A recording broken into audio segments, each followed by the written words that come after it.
The room holds a silence so intense it almost feels alive. Two figures sit across from each other. Their eyes lock, and before any courtesy can escape their lips, Einstein speaks first, his words like a hammer striking steel. Jesus, if truth exists, it must stand under the weight of evidence. Faith may comfort, but comfort does not equal truth. I trusted mathematics, not because it was kind, but because it was consistent.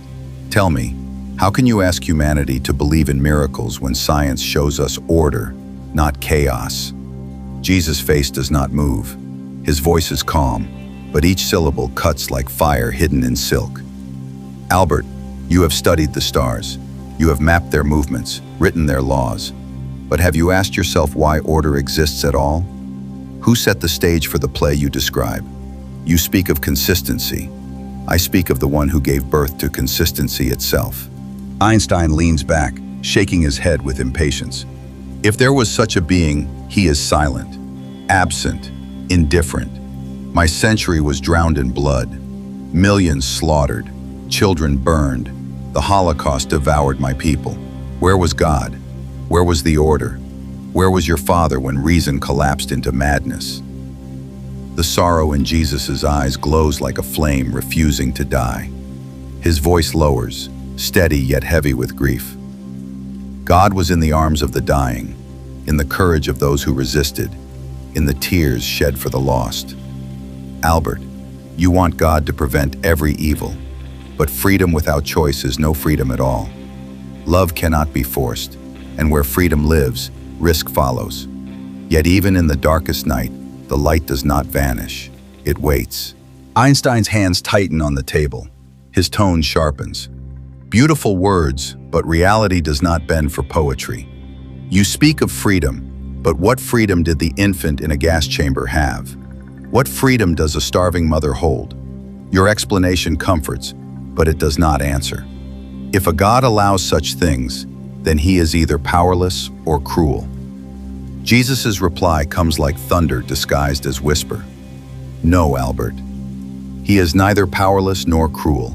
Humanity chose violence, and violence multiplies. But even then, every act of love, every sacrifice, every voice for justice is a rebellion against that darkness. Do not mistake the evil of man for the silence of God. The Father does not author suffering, he redeems it. For a moment, Einstein falls silent, his jaw tight. Then he counters, his tone now thoughtful but fierce. Perhaps redemption is a dream we tell ourselves to endure suffering. Perhaps the universe is simply indifferent. I look at the cosmos and I see equations, perfect, timeless, but no face, no voice, only silence. Jesus leans forward, his eyes blazing with something beyond time. And yet, Albert, why does that silence trouble you? If the universe were only equations, you would rest in them. But you search, you question, you ache for meaning.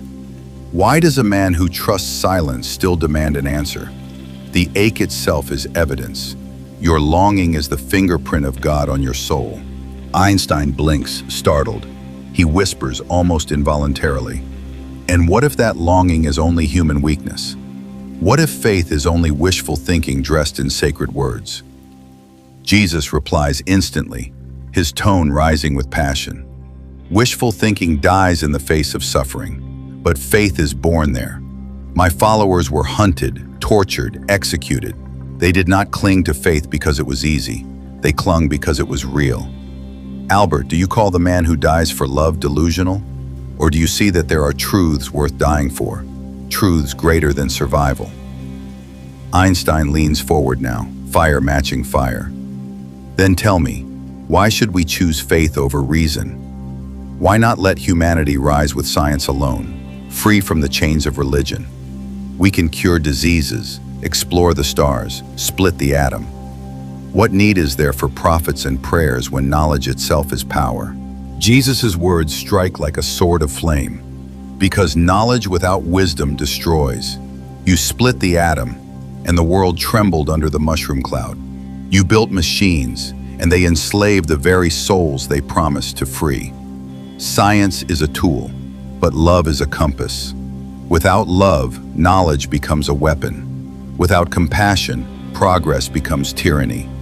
Albert, humanity needs both wings, reason and spirit. Without one, it will never fly.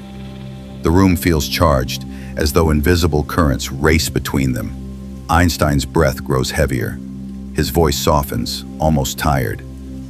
You speak of love as if it were a law of physics, yet love cannot be measured, cannot be tested. In my world, what cannot be tested does not exist. Jesus smiles faintly, but the smile carries weight. And yet, Albert, you loved. You cared. You grieved. Did you ever measure your tears in equations?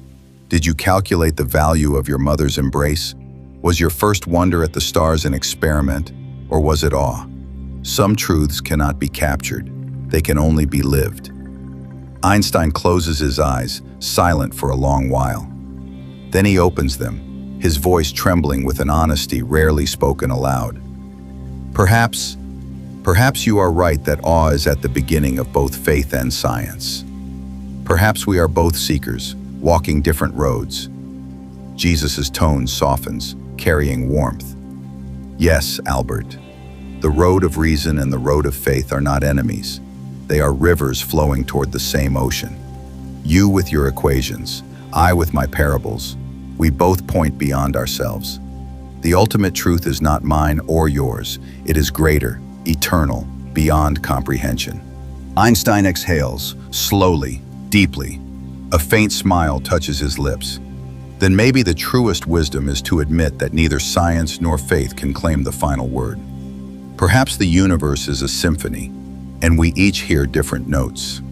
Jesus' eyes shine with quiet fire. And when the last note fades, Albert, you will discover the music was never silence. It was love, all along. The air stills. Neither man speaks again. The silence is no longer heavy but luminous, carrying the weight of something deeper than debate.